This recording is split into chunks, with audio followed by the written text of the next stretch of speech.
महाराष्ट्रलाइव्ह.in इथे बातमी फक्त दाखवली जात नाही, ती लढली जाते।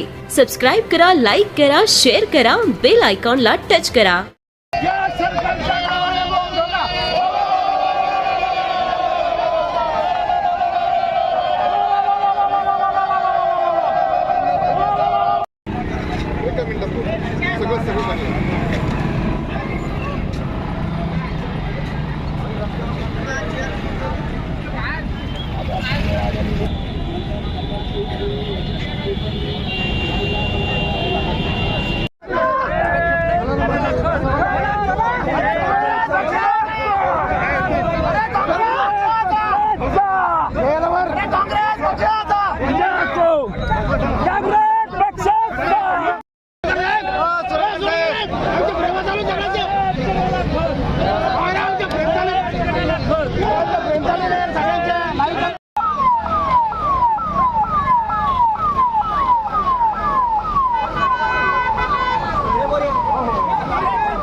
हंगामामध्ये सगळ्यात जास्त खताची गरज ही शेतकऱ्याला असते आणि या सरकारला नेमकं या खरीपाच्या हंगामामध्ये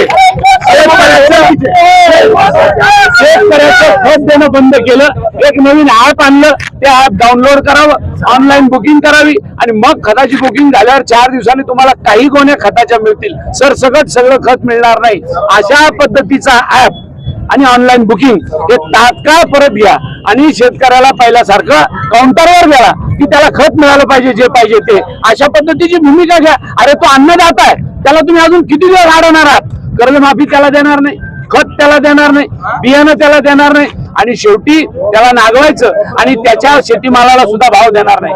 अरे या शेतकऱ्यांनी सुद्धा तुम्हाला या सरकार म्हणून निवडून दिलेलं आहे। एक दिवस तोच शेतकरी तुम्हाला खाली खेचल्याशिवाय राहणार नाही आणि म्हणून तात्काळ तुम्ही या खताचा हात परत घ्या आणि शेतकऱ्याला तात्काळ खत द्या।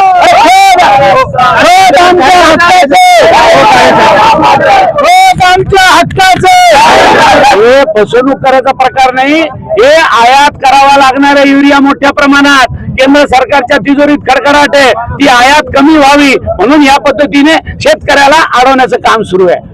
80% खत युरिया आयात करावा लागतो आणि त्याच्यामध्ये आयात करायचं काम पडू नये, सरकारच्या तिजोरीत पैसा नाही की काय, अशी परिस्थिती निर्माण झालेली आहे। आणि म्हणून तुमच्या लक्तर वेशीला टांगले आणि आमच्या शेतकऱ्यावर कशासाठी आणताय? आणि शेतकऱ्याचं खत का नाही मागवत? का नाही शेतकऱ्याला खरीपामध्ये पूर्ण खत उपलब्ध करून देत? आणि म्हणून आमचं म्हणणं आहे, आणि ते फक्त संभाजीनगरवर काय वक्रदृष्टी हो, इथं भारतीय जनता पक्षाचे आणि शिवसेनेचे खासदार सगळ्यात जास्त आहे, आमदार सगळ्यात जास्त आहे, जिल्हा परिषद महापालिका त्यांच्या ताब्यात आहे आणि म्हणून शेतकऱ्याला त्रास देता का? एक लक्षात ठेवा, आज नाही तर उद्या हेच नागरिक तुम्हाला खाली खेचल्याशिवाय राहणार नाही। आणि जर आमचा हा रास्ता रोको इथून आम्ही आज दिवसभर सोडणार नाही, पण जर का आम्हाला मार्ग निघाला नाही तर आम्ही त्यांचे मंत्री सुद्धा रस्त्यावर फिरू देणार नाही।